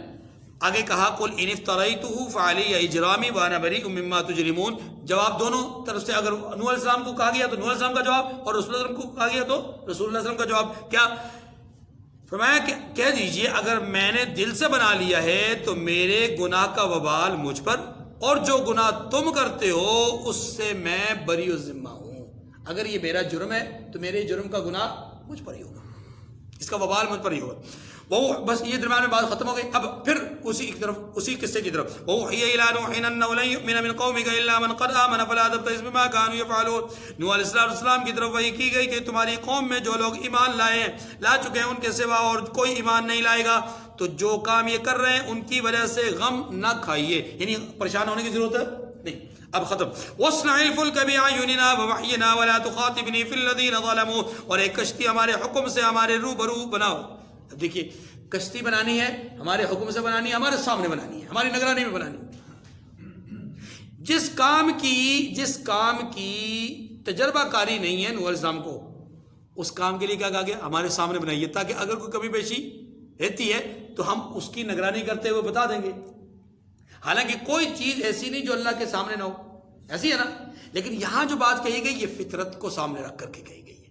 فطرتاً ایسا ہوتا ہے جو کام آپ کے سامنے ہو رہا ہوتا ہے وہ زیادہ مستحکم، زیادہ مضبوط، زیادہ بہتر اور پائیدار ہوتا ہے، اور جو کام آپ کی غیر موجودگی میں ہو رہا ہوتا اس کے اندر اتنا استحکام اور مضبوطی نہیں ہوتی، اگرچہ کیمرے میں آپ دیکھ رہے ہوں لیکن وہ چیز نہیں ہوتی جو آپ کھڑے ہوں اور کام ہو رہا ہو، بڑا فرق پڑتا ہے۔ آگے فرمایا اور جو لوگ ظالم ہیں ان کے بارے میں ہم سے کچھ نہیں کہنا، اپنے ذات پر ایمان لانے والوں کو اپنے ساتھ لے جائیے، کشتی تیار کیجیے ہمارے سامنے، لیکن ظالموں کے بارے میں ہم سے کوئی کچھ نہیں کہنا۔ کچھ نہ کہنے کا مطلب یہ سفارش نہیں کرنی، کیونکہ وہ ضرور غرق کر دیے جائیں گے. یہ پہلے ہی اللہ نے کہہ دیا. اب اگلی بات فرمایا وَيَصْنَعُ الْفُلْكَ، نوح علیہ السلام نے کشتی بنانی شروع کر دی. وَكُلَّمَا مَرَّ عَلَيْهِ مَلَأٌ مِّن قَوْمِهِ سَخِرُوا مِنْهُ، میں نے تفصیل میں عرض کیا تھا کہ قوم کے لوگ جب اس طرح سے گزرتے تو استہزاء کرتے، اور جب ان کی قوم کے سردار ان کے پاس سے گزرتے تو ان سے تمسخر کرتے اور کہتے ان تسخروا منا فإنا نسخر منكم كما تسخرون، اگر تم ہم سے تمسخر کرتے ہو اسی طرح ایک وقت ہم بھی تم سے تمسخر کریں گے. یہ نوح علیہ السلام یا ان کے ماننے والے کہتے. وہ چونکہ مذاق کرتے تو یعنی جواباً کہتے کہ اگر تم ہم سے آج مذاق کر رہے ہو تو ایک وقت آئے گا جب ہم بھی، اس سے مراد 2 دن ہو سکتے ہیں، یا وہ وقت موعود جو کہ عذاب کا ہے، اس وقت جب تم عذاب میں مبتلا ہوگے تو ہم تمسخر کریں گے، یا یہ اس سے مراد یہ ہوگا کہ قیامت کے دن ہم تمہارے ساتھ مذاق کریں گے. فسوف تعلمون، تم کو جلد معلوم ہو جائے گا. من یأتیہ عذاب یخزیہ، کہ کس پر عذاب آتا ہے جو اسے رسوا، یعنی کس پر رسوائی والا عذاب آتا ہے. ویحل علیہ عذاب مقیم، اور کس پر ہمیشہ کا عذاب نازل. مطلب یہ کہ یہ ایک محاورتاً ہم کہتے ہیں نا کون ڈوبے گا کون ہلاک ہوگا، کہتے ہیں نا کون ڈوبے گا کون ہلاک. مثال کے طور پر اب ایک جملہ استعمال کیا کون ڈوبے گا کون ہلاک ہوگا. اس جملے کا مطلب یہ نہیں ہے کہ کچھ ڈوبیں گے کچھ ہلاک ہوں گے، نہیں، مطلب یہ ہوگا، مطلب یہ ہے کہ اسی کو یہ تنبیہاً کہا جا رہا ہے کہ تم ڈوبو گے بھی ہلاک بھی ہوگے. یا معنی یہ کہ تمہیں رسوائی کا عذاب بھی ملے گا اور ساتھ ساتھ وہ رسوائی والا عذاب ہمیشہ بھی ہوگا. ٹھیک ہے. حتى إذا جاء أمرنا وفارت النور قل نحمل فيها من كل زوجين اثنين وأهلك إلا من سبق عليه القول ومن آمن. یہاں تک کہ جب ہمارا حکم آ پہنچا اور تنور جوش مارنے لگا. تنور کی میں نے وضاحت کر دی تھی، یا نوح علیہ السلام کا ہے، یا آدم علیہ السلام کا ہے، یا حوا علیہ السلام کا ہے، یہ اس قوم کا مشہور و معروف تنور ہے. قل نحمل فيها، ہم نے ان سے کہا، یعنی نوح علیہ السلام کو یہ کہا کہ آپ اس میں سوار کر دیجئے تمام جانداروں میں سے جوڑا جوڑا، اور جس شخص کی نسبت اللہ کی طرف سے حکم ہو چکا ہے اس کو ہلاک کیا جائے گا. ٹھیک ہے. الا من سبق علیہ القول، ہاں اس کو چھوڑ کر کہ جس پر اللہ کا فیصلہ ہو چکا. مطلب یہ کہ اے پیغمبر آپ ان کو چھوڑ دیجئے جن کے بارے میں اللہ کا فیصلہ ہو چکا، ان کو تو اللہ ہلاک کریں گے. ان کے علاوہ ہر جاندار کا جوڑا جوڑا آپ کشتی میں رکھ دیجئے. مطلب یہ ہے الا من سبق علیہ القول کا معنی جملہ جو ہے یہ اس کے ساتھ تعلق ہے. قل نحمل فیہا من کل زوجین اثنین، ہر جاندار کا جوڑا جوڑا رکھ دیجئے سوائے ان کے کہ جن کو اللہ نے ہلاک کرنے کا فیصلہ کر لیا. اب سوال یہ ہے کہ ہلاک کرنے کا فیصلہ تو پہلے ہی ہو چکا، ہلاک کرنے کا فیصلہ تو پہلے ہی ہو چکا، تو پھر اس کا مطلب یہ ہوا کہ عذاب نازل ہونے سے پہلے ان کے لیے ہلاکت کا فیصلہ ہو گیا. یہ تو اللہ کی طرف سے جبری طور پر ہلاک ہوئے نا. جواب یہ کہ نہیں، انہوں نے اپنی صلاحیتوں کو مفقود کر دیا تھا، اور صلاحیتیں جب ان کی مفقود ہو گئیں اللہ کے علم میں یہ بات آ گئی اب کسی صورت ایمان لانے والے نہیں، اللہ نے بھی مور لگا دی. ٹھیک ہے، یہ اسی کی طرف اشارہ ہے. وما آمن معه الا قلیل، فرمایا کہ ان کے ساتھ ایمان لانے والے بہت ہی کم لوگ تھے. آپ روایات مختلف ہیں، ایک روایت میں 79 افراد، ایک میں 80، ایک میں 81 اور ایک میں 82 افراد ہیں. نوح علیہ السلام کو حکم ہوا کہ ہر جانور کا ایک جوڑا آپ نے کشتی میں رکھ لینا ہے. میں نے تفصیل میں عرض کیا تھا کہ اس کشتی کے 3 حصے تھے. سب سے نیچے حشرات الارض، کیڑے مکوڑے، سانپ بچھو، یہ. اس سے اوپر والے فلور میں جانور جو کہ چوپایوں کی صورت میں ہوں یا پالتو ہوں یا غیر پالتو، سارے اس میں تھے. اور تیسرے اور آخری فلور پر جو ٹاپ پہ تھا اس پہ وہی افراد جن کی تعداد ابھی آپ کو بتائی 79، 80، 81 یا 82 افراد تھے. اللہ تعالیٰ نے نوح علیہ السلام اور ان کے ساتھیوں کو اور ان جانوروں کو اس سیلاب سے، اس عذاب سے بچا لیا. نوح علیہ السلام کو انسانی تاریخ میں آدم ثانی کہا جاتا ہے. اس کی وجہ یہ ہے کہ اس کشتی میں سوار جتنی جاندار مخلوقات تھیں ان کے سوا ساری مخلوقات کو اللہ نے غرق کیا. اس کشتی میں جتنے لوگ جتنی مخلوقات آ چکی، جب یہ پانی کا سلسلہ بڑھا، آسمان سے پانی برسنا شروع ہوا، سیلاب کی ایک کیفیت پیدا ہوئی، تو نوح علیہ السلام نے یہ الفاظ کہے جو سوار لوگ تھے ان کو کہ وقال ارکبوا فیہا بسم اللہ مجریہا و مرساہا، فرمانے لگے کہ اللہ کا نام لے کر ہی اس کا چلنا ہے اور اللہ ہی کا نام لے کر کے اس کا رکنا ہے۔ ان ربی لغفور الرحیم، بے شک میرا پروردگار بخشنے والا مہربان ہے۔ اس آیت کریمہ سے، اس واقعے سے ہمیں ایک سبق ملتا ہے، اور وہ سبق یہ ہے کہ ہم خوشی کے عالم میں ہوں یا غم کی پوزیشن میں، دونوں صورتوں میں اپنے رب کو یاد کرنا چاہیے، اور یہی تعلیم ہے انبیاء علیہ السلام کی، اور یہی اس واقعے کا لب لباب بھی ہے کہ ہمیں رب کو نہیں بھولنا چاہیے۔ ایک طرف اللہ ساری مخلوق کو، ساری چیزوں کو ہلاک کرنے کا فیصلہ کر رہے ہیں، تو وہیں پر کچھ مخلوق کو اللہ بچانے کا فیصلہ کر رہے ہیں، اور یہ بچت، یہ بچاؤ اللہ کے نام کے ساتھ ہے۔ فرمایا وہی تجری بہم فی موج کالجبال، اللہ کہتے ہیں کہ وہ ان کو لے کر، کون؟ کشتی، ان سواروں کو لے کر لہروں پر چلنے لگی۔ کون سی لہریں ہیں؟ یہ تو بالکل خشک جگہ تھی، یہاں لہریں وہی سیلاب کے پانی کی جو کہ تنور سے ابلا اور آسمان سے برسا۔ اب یہ پانی ایک طوفان کی شکل اختیار کر گیا، اور اس کی موجیں ہیں اور اس کی لہریں، ان لہروں کے اوپر یہ کشتی رواں ہے۔ فرمایا وہ لہریں ایسی ہیں گویا کہ پہاڑ، کل جبال، پہاڑ کی طرح ہے۔ وَنَادَى نُوحٌ ابْنَهُ وَكَانَ فِي مَعْزِلٍ، بڑا عجیب منظر ہوگا وہ کہ جب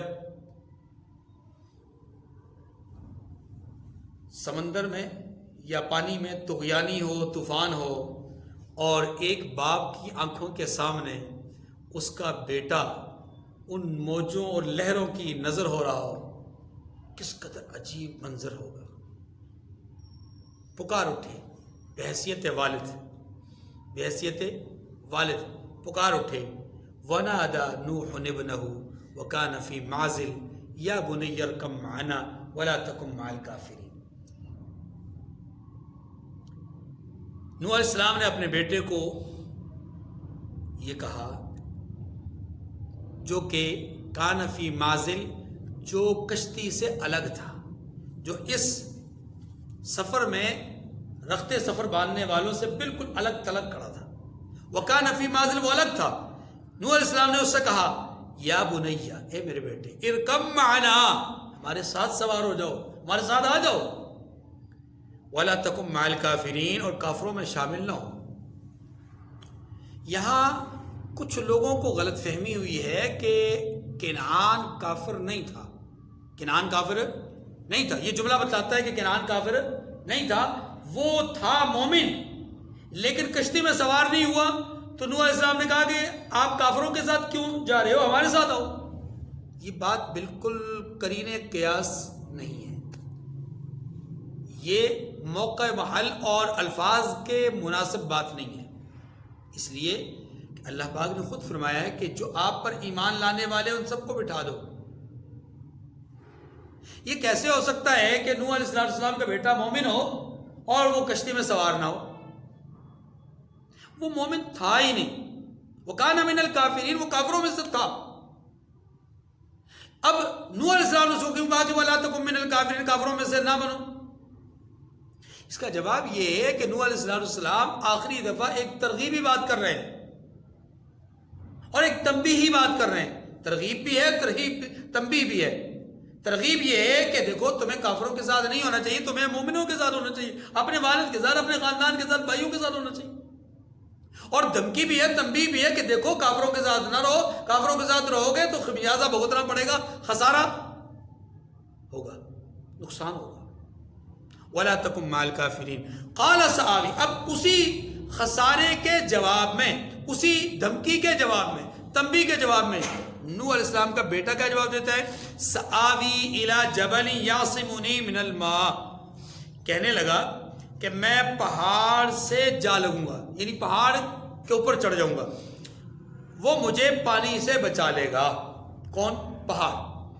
یہاں آپ سوچئے، غور کیجئے کہ کشتی میں جو لوگ موجود ہیں وہ اگر 7، 8، 9 فٹ یا اس زمانے کے اعتبار سے قد کاٹ کے اعتبار سے اگر کچھ قد کاٹ بڑا بھی ہو تو 27 ہاتھ عربی ہاتھ یہاں سے لے کر یاد ہوتا ہے، 27 ہاتھ سب سے بڑا قد قوم عاد کا رہا ہے۔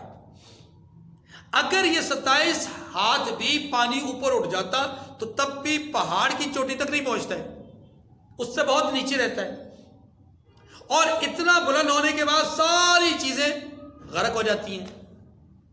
اور اللہ تبارک و تعالیٰ کے ایک امر سے، ایک حکم سے، ایک فرشتہ آ کر کے کنعان کا پاؤں اس پہاڑ کے اوپر سے پھسلا کر اسے دریا کے اندر، پانی کے اندر گرا سکتا ہے۔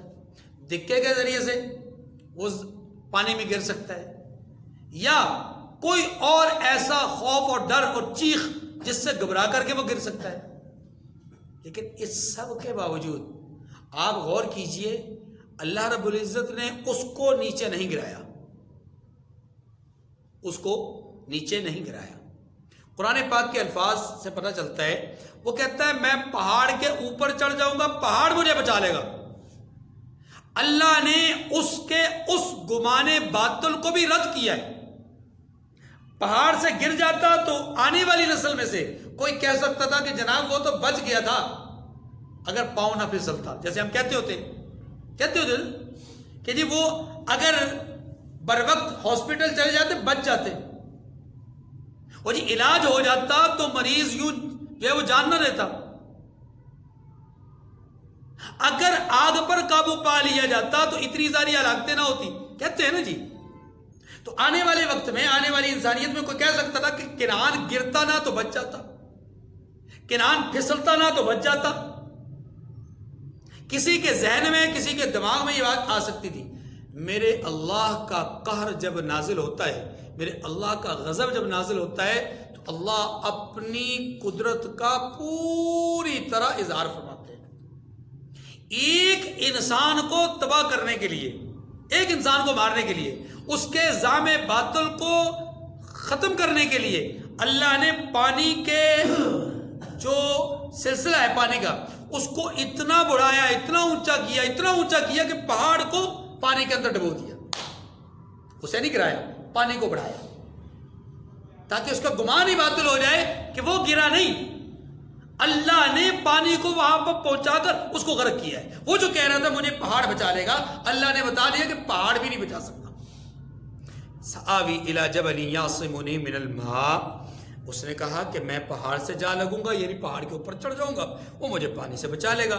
قال لا عاصم اليوم من امر اللہ الا من رحم۔ نوح علیہ السلام نے شفقت پدری کے ساتھ، ایک والد کے دل میں جو شفقت ہوتی ہے اولاد کی، اس کی بنیاد پہ کہا کہ بیٹا آج اللہ کے حکم سے کوئی بچا نہیں سکتا، لا عاصم اليوم، آج اللہ کے عذاب سے کوئی بچانے والا نہیں ہے، الا من رحم، مگر یہ کہ جس پر خود اللہ رحم فرمائے۔ ہاں یہ اشارہ تھا اس بات کی طرف کہ اگر تو دائرہ اسلام میں آ جاتا ہے، کلمہ پڑھ لیتا ہے تو تجھ پر بھی رحمت ہو جائے گی، آ جائے گا، تو بچ جائے گا۔ لیکن اگر تو رحمت والے معاملے کو نہیں کرتا، نہیں اختیار کرتا، تو پھر تیرے لیے بھی بچاؤ کوئی نہیں ہے۔ وحال بینہما الموج فکان من المغرقین۔ اب باپ اور بیٹے میں گفتگو ہو رہی ہے، اور کیجیے گا، باپ کشتی میں سوار ہے، کشتی کے ٹاپ پر ہے، بیٹا پہاڑ کے اوپر ہے، بات چیت ہو رہی ہے۔ اللہ نے عجیب نقشہ کھینچا ہے، فرمایا حال بینہما الموج۔ اس گفتگو کے دوران وہ جو پانی ہے، اس پانی کی لہر آڑے آ گئی۔ کیا مطلب ہوا؟ لہر اٹھی اور وہ اتنی بلند تھی کہ پانی اس کے ساتھ ساتھ اوپر چلتا گیا، اور اب یہ جو گفتگو کا سلسلہ یہ بند ہو گیا، پانی پہاڑ کی چوٹی پہ پہنچ گیا، کنعان پانی کے اندر غرق ہو گیا۔ جب لہر اتری تو نوح علیہ السلام کے سامنے صرف سمندر ہی سمندر تھا۔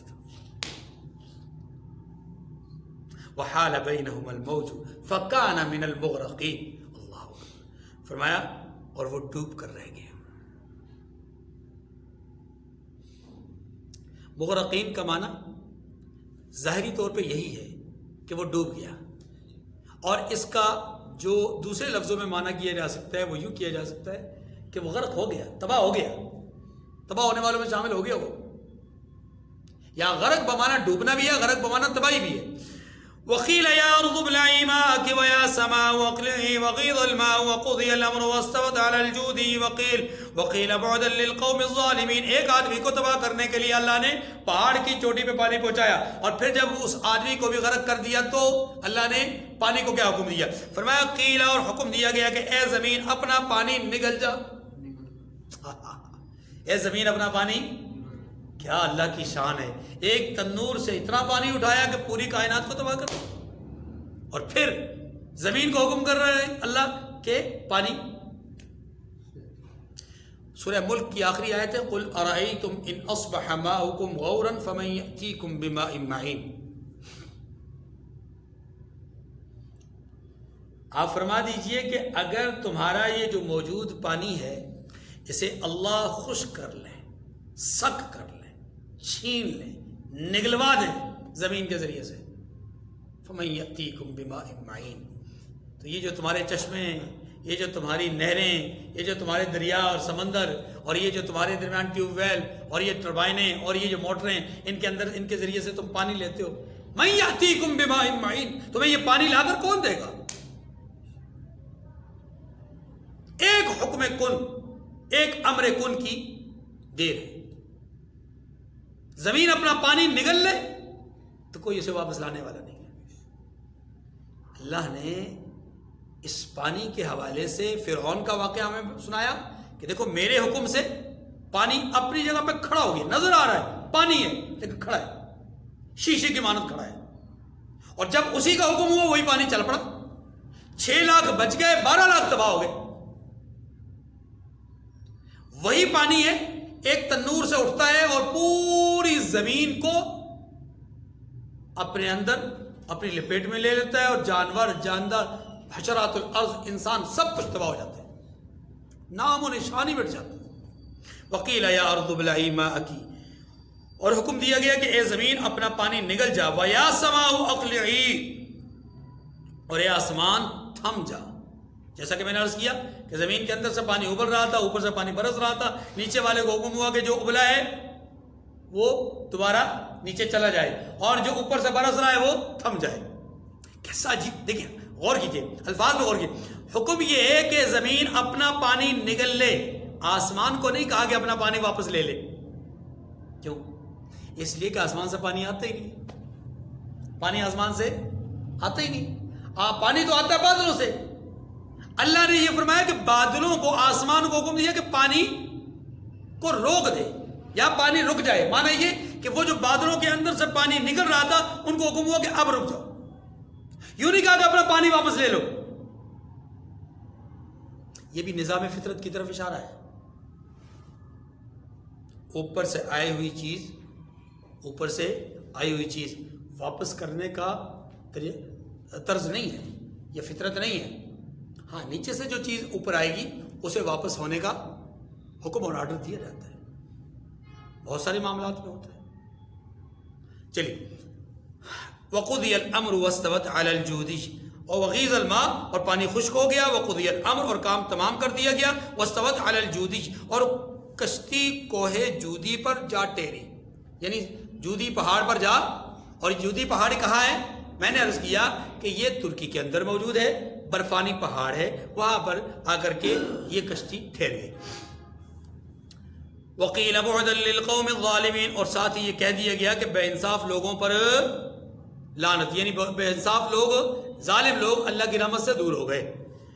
ونادى نوح ربه فقال رب ان ابني من اهلي وان وعدك الحق وانت احكم الحاكمين. یہ جو اب کلام ہے، غور کیجیے گا، یہ جو اب کلام ہے یہ کلام اس گفتگو سے پہلے کا ہے جو نوح علیہ السلام اور ان کے بیٹے کے درمیان ہو رہی ہے. غرق ہونے سے پہلے کا کلام ہے، لیکن اس کو بعد کیوں ذکر کیا گیا؟ ذرا غور کیجیے گا. اس کو بعد میں اس لیے ذکر کیا گیا کہ پہلے اللہ نے وہ بات بتا دی کہ باپ اور بیٹے میں کیا معاملات تھے، کیا رشتہ تھا، کیا محبت تھی، کیا سلسلہ تھا، اس سب کے باوجود ہم نے بیٹے کو نافرمان ہونے کی وجہ سے بچایا نہیں. یہ اصل بات تھی. اب اس کے بعد اپنی طرف سے اپنے پیغمبر کے حوالے سے کچھ ایسی بات کا اظہار کیا جسے اللہ نے پسند نہیں کیا، جسے اللہ نے، بات ذرا سمجھیے گا، نبی اگر کوئی ایسی بات یا ایسا کام کر جائیں کہ جس کام کو اللہ پسند نہ کرتے ہوں تو اس کو ہم گناہ نہیں کہیں گے. اگر ہم گناہ کہیں گے تو ہم بدترین خلائق ہوں گے. ہم اس کو بھول کہہ سکتے ہیں زیادہ سے زیادہ، یا اس کو یوں کہہ سکتے ہیں کہ اللہ تبارک و تعالی نے ان سے چوک فرما لی، چوک کروا دی. ہاں جی، اور ان سے چوک ہو گئی، خطا ہو گئی، بھول ہو گئی. لیکن غلطی یا گناہ کی نسبت انبیاء کی طرف نہیں کریں گے. یہ بات سمجھ گئی. اب اصل بات یہ بھائی، بالکل آغاز میں آپ نے پڑھا کہ اللہ تبارک و تعالیٰ نے کشتی بنانے کا جب حکم ارشاد فرمایا، اس وقت فرمایا تھا کہ مجھ سے ظالموں کے بارے میں کوئی بات آپ نے نہیں کرنی. یہ بات کی درمیان میں واقعہ بیان کیا. اسی واقعے کے دوران شفقت پدری غالب آ گئی. نوح علیہ السلام نے اپنے بیٹے کے حوالے سے بات کی اللہ کے سامنے، اور وہ بات ابھی آ رہی ہے کہ یا اللہ ان ابنی من اہلی، میرا بیٹا میرے اہل میں سے ہے، کیونکہ آپ نے وعدہ کیا ہے کہ وہ اہلک، آپ کے اہل کو بچاؤں گا، الا امراتک، میری بیوی کے سوا میرے اہل کو بچائیں گے. یا اللہ یہ میرا بیٹا میرے اہل میں سے ہے، اسے بچا لیجئے اور اس کو میرے ساتھ بچنے والوں میں شامل کر دیجئے. یہ ایک شفقت پدری کے نتیجے میں والد کی فریاد ہے اللہ کے سامنے. والد کون؟ وقت کے نبی ہیں جن کی بددعا سے یہ عذاب آ رہا ہے. حکم الہی ہوتا ہے یا نوح انہ لیس من اہلک، یہ آپ کے اہل میں سے نہیں ہے. آپ کے اہل میں سے کیوں؟ اس لیے کہ نبی کا اہل وہ ہوتا ہے جو نبی کی بات مانتا ہو. جو نبی کی بات نہ مانے، وہ بیوی کی صورت میں ہو، وہ والد کی صورت میں ہو، وہ بیٹے کی صورت میں ہو، وہ بھائی کی صورت میں ہو، کسی بھی رشتے کی صورت میں ہو، وہ نبی کے اہل میں سے نہیں ہے. نبی کے اہل میں سے، نبی کا اہل کون ہے؟ وہ جو نبی کی بات مانے. ہاں اس میں نسب پہلے ہے، نسب پہلے ہے، لیکن ساتھ ایمان بھی ہے. اگر صرف نسب ہے ایمان نہیں تو پھر اس نسب کا اعتبار نہیں ہے، اس نسب کا اعتبار ہے. اب سنیے، وَنَادَى نُوحٌ رَبَّهُ، اور نوح علیہ السلام نے اپنے پروردگار کو پکارا اور کہا کہ پروردگار میرا بیٹا بھی میرے گھر والوں میں ہے، اس کو نجات دے دے. وَإِنَّ وَعْدَكَ الْحَقُّ، اور آپ کا وعدہ سچا ہے. وَأَنْتَ أَحْكَمُ الْحَاكِمِينَ، اور آپ سب سے بہتر فیصلہ اور حکم کرنے والے ہیں، یہ بہترین حاکم ہیں. قَالَ يَا نُوحُ إِنَّهُ لَيْسَ مِنْ أَهْلِكَ، ارشاد ہوا اللہ کی طرف سے کہ نوح وہ آپ کے گھر والوں میں نہیں ہے. إِنَّهُ عَمَلٌ غَيْرُ صَالِحٍ، وہ تو قبیح یا ناشائستہ اعمال افعال کرنے والا ہے. معنی یہ اس کا نظریہ غلط، اس کا فعل غلط، اس کا طرز زندگی الگ. فلا تسألنی ما لیس لک بہ علم، جس چیز کی آپ کو حقیقت معلوم نہیں اس کے بارے میں مجھ سے سوال نہ کیجیے. دیکھیے، انی اعیدک ان تکون من الجاہلین، اس جملے کو پڑھ لیں پھر میں بات کرتا ہوں.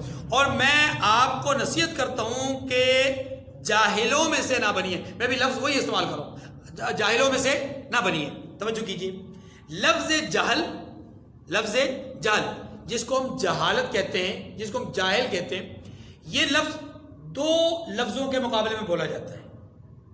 کبھی یہ علم کے مقابلے میں بولا جاتا ہے، اس وقت معنی ہوتا ہے نادانی، لا علمی.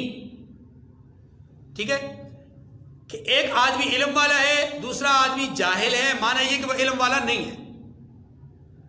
ہم اس کو عام طور پر بیوقوف کے معنی میں کرتے ہیں، بے وقوف نہیں، لا علم کہیں گے اس کو. ایک علم والا، دوسرا لا علم، یعنی ایک عالم ایک جاہل، معنی یہ ہو کہ یہ علم والا ہے، وہ لا علم ہے.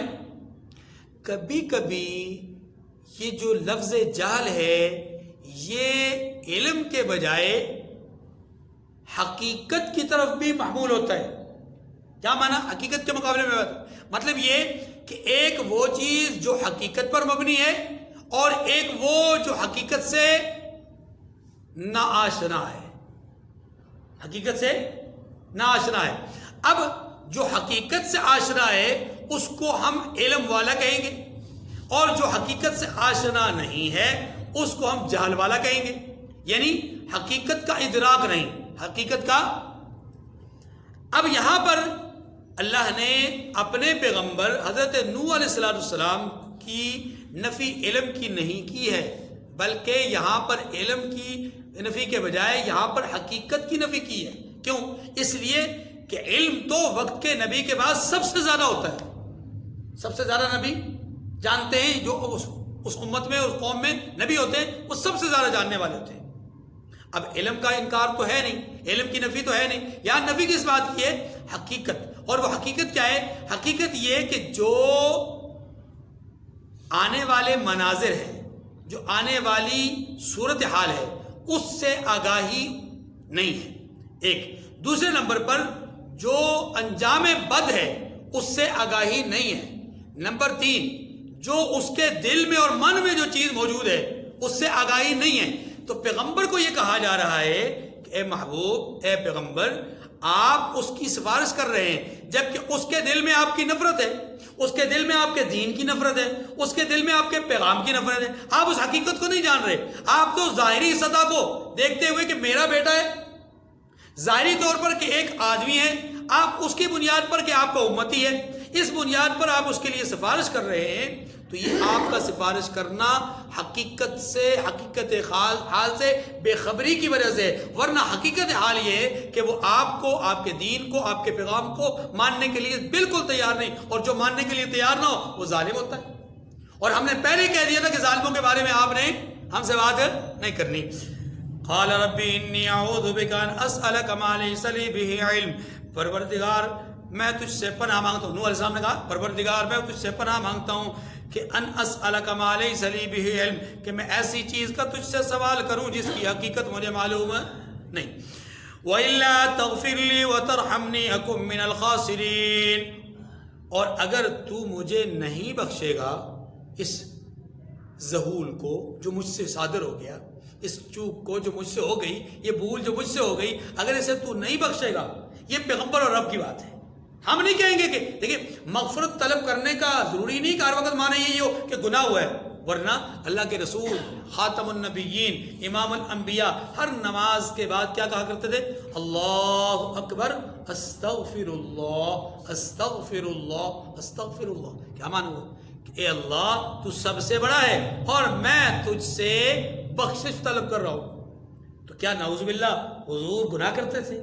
اور پھر خاص طور پہ نماز جیسا عمل جو حضور سے دنیا نے سیکھا. صلو کما رأیتمونی، مجھ سے نماز پڑھنے کا طریقہ سیکھو. حضور سے طریقہ سیکھا گیا. کیا حضور ہی نماز میں غلطی کریں گے؟ حضور ہی نماز میں گناہ کریں گے؟ یا حضور کی نماز ہی غلط ہوگی؟ نہیں. استغفار کا معنی ہمیشہ یاد رکھیے گناہ معاف کروانا نہیں ہوتا، بلکہ استغفار کا معنی جہاں گناہ کی معافی ہوتی ہے وہیں پر استغفار کا معنی بلندی درجات بھی ہوتا ہے. تو یہاں پر پیغمبر کہہ رہے وَإِلَّا تَغْفِرْ لِي وَتَرْحَمْنِي. اللہ اگر آپ نے میرے ذہول اور بھول چوک کو معاف نہ کیا تو میری جو ترقی اور میرے جو بلندی درجات ہیں ان میں جو کمی آئے گی وہ بڑا نقصان ہے، بڑا خسارہ ہے. اے اللہ میں وہ کمی نہیں لانا چاہتا. اے اللہ میں اپنے درجات میں، اپنے منصب میں یا اپنے مرتبے میں کمی نہیں رکھنا چاہتا. پروردگار میرے اس ذہول کو معاف کر دے جو آپ کی ناپسندیدگی کا سبب بنائے. وَإِلَّا تَغْفِرْ لِي وَتَرْحَمْنِي أَكُن مِّنَ الْخَاسِرِينَ. اور اگر تو مجھے نہیں بخشے گا اور مجھ پر رحم نہیں کرے گا تو میں تباہ ہو جاؤں گا، یعنی نقصان اٹھانے والوں میں سے ہوں گا. قِيلَ يَا نُوحُ اهْبِطْ بِسَلَامٍ مِّنَّا وَبَرَكَاتٍ عَلَيْكَ وَعَلَىٰ أُمَمٍ مَّن مَّعَكَ. یہ مختصر جملہ ہے. اس جملے میں بہت زیادہ میم کا استعمال ہوا ہے. اس جملے میں بہت زیادہ میم کا استعمال ہوا ہے. اور جب لفظ آپ میم بولتے نا، میم دو دفعہ ہونٹ آپس میں ملتے ہیں. اور یہاں دیکھیں کتنی دفعہ میم استعمال ہوا ہے. تو گویا اشارہ تھا کہ اے ہمارے نبی، ہم نے آپ کو خود سے جدا نہیں کیا، آپ ہمارے قریب ہیں، آپ منصب نبوت سے سرفراز ہیں اور آپ اس کائنات کے پہلے رسول ہیں. آپ کو ہم ایسے درجات میں کمی نہیں آنے دیں گے. آپ کے درجات بہت بلند. وَإِلَّا تَغْفِرْ قِيلَ يَا نُوحُ اهْبِطْ بِسَلَامٍ مِّنَّا، فرمایا حکم ہوا کہ اے نوح ہماری طرف سے سلامتی اور برکتوں کے ساتھ آپ جئیں، یا ہماری طرف سے آپ پر سلامتی ہو اور برکتیں ہوں۔ اچھا جی، اور آپ کے ساتھ آپ کی جماعتوں پر بھی، وَعَلَىٰ أُمَمٍ مِّمَّن مَّعَكَ، اور جو جماعتیں آپ کے ساتھ ہیں۔ اب سوال یہ ہے نوح علیہ السلام کے ساتھ تو لوگ ہی بہت تھوڑے تھے، غور کیجیے گا، نوح علیہ السلام کے ساتھ لوگ ہی بہت تھوڑے تھے، تو کیسے جماعتیں ہیں؟ 80 یا 82 افراد ہیں، 950 سال کی جدوجہد ہے، تو یہ تو افراد ہی بہت تھوڑے ہیں، اور اوپر سے اللہ نے کہہ دیا آپ کے ساتھ جو امتیں ہیں، جو جماعتیں ہیں۔ اس کا کیا مطلب ہوا؟ اس کے دو مطلب ہیں۔ ایک مطلب یہ کہ چونکہ آپ صرف انسانوں کو لے کر کشتی میں سوار نہیں ہوئے، جیسا کہ آپ کے سامنے جاندار بھی تھے، حشرات الارض بھی تھے، مختلف طبقات، مختلف جانور، وہ ساری ایک امتیں ہیں نا، سانپوں کی ایک امت یعنی ایک گروہ، ایک جماعت، دوسروں کی دوسری جماعت، تیسروں کی تیسری، تو کئی جماعتیں تھیں۔ تو اللہ نے فرمایا کہ اے نبی آپ پر بھی سلامتی اور برکت، اور آپ کے ساتھ جتنی جماعتیں ہیں حشرات الارض میں سے، جانداروں میں سے، جتنی، سب کے اوپر ہماری برکتیں۔ ایک معنی تو یہ ہے۔ دوسرا ایک اور معنی بھی ہے، اور وہ یہ ہے کہ اے نوح آپ پر بھی سلامتی اور برکت ہو، اور آپ کی جو امتیں آگے بڑھیں گی، یعنی جو جماعتیں آپ سے آگے چلیں گی، وہ جماعتیں کون سی ہیں؟ آپ کے 3 بیٹے ہیں، حام، سام، یافس، اور ان تینوں سے آگے میں نے نسل انسانی کو چلانا ہے، اور وہی انسان پوری دنیا میں پھیلیں گے، آپ آدم ثانی کہلائیں گے، اور یوں آپ کے نسل سے، آپ کی اس اولاد سے جو آگے سلسلہ بڑھے گا وہ جماعتیں ہی ہوں گی۔ ایک سامی جماعت، ایک حامی جماعت، ایک یافسی جماعت، یہ ساری کی ساری جماعت، حجازی جماعت جس کو یہ ساری کی ساری جماعتیں ہیں، اور یہ جماعتیں آگے جماعت در جماعت بنیں گی، پھر آگے اقوام، پھر آگے نسلیں، پھر آگے برادریاں، پھر آگے طبقات، یہ تو یہ ساری کی ساری جماعتیں ہوئیں۔ فرمایا آپ پر بھی سلامتی ہو، اور آپ کی ذیلی جماعتوں پر بھی سلامتی اور برکت ہو۔ وَأُمَمًا سَنُمَتِّعُهُمْ ثُمَّ يَمَسُّهُمْ مِنَّا عَذَابٌ أَلِيمٌ، اور کچھ اور جماعتیں ہوں گی جن کو ہم دنیا کے فوائد سے محظوظ کریں گے، پھر ان کو ہماری طرف سے عذاب علیم پہنچے گا۔ بات کلیئر کر دی۔ کسی کے ذہن میں سوال آ سکتا تھا کہ جی اللہ کی طرف سے سلامتی ہو، برکتیں ہوں آپ کی ساری اولاد پر، تو اولاد میں تو ظاہر ابو جہل بھی آیا، پھر فرعون بھی آیا، نمرود بھی آیا، وہ تو سارے کافر بھی آ گئے، تو کیا ان پر بھی سلامتی اور برکتیں؟ اللہ نے اس کی نفی فرما دی، نہیں، فرمایا آپ کی نسل میں جو جماعتیں ہوں گی ان پر سلامتی اور برکتیں ہیں، لیکن ایسی بھی جماعتیں ہوں گی جن پر سلامتی اور برکت نہیں ہوگی، وہ عذاب علیم چکھیں گے۔ اور وہ جماعتیں کون سی ہیں؟ ظاہر ہے وہ کافروں کی جماعتیں۔ تلک من انباء الغیب نوحیہا الیک، یہ من جملہ غیب کی خبروں میں سے ہیں جو ہم آپ کی طرف بھیجتے ہیں۔ یعنی کیا مطلب؟ ایسی خبر ہے جس کا علم آپ کے پاس نہیں تھا، ایسی خبر ہے جو آپ کے سامنے ظاہر نہیں ہوئی، ایسی خبر ہے جس کو آپ نے اپنی آنکھوں سے دیکھا نہیں، لیکن اب آپ کے سامنے آ چکی، اب آپ کے سامنے۔ ما كنت تعلمها انت ولا قومك من قبل هذا، بالکل صراحتاً الفاظ میں اللہ نے نفی فرمائی، فرمایا اس سے پہلے نہ آپ ان کو جانتے تھے اور نہ آپ کی قوم اس سے واقف تھی، اس سے پہلے علم نہیں تھا۔ ہاں فاصبر، آپ صبر کیجئے، یہ جملہ بڑا کمال کا ہے۔ آپ بھی ناواقف تھے، آپ کی قوم بھی ناواقف تھی، آپ کو بتلا دیے حالات اور واقعات۔ ان حالات اور واقعات کے بتانے کا مقصد کیا ہے؟ اس ایک جملے نے بتا دیا۔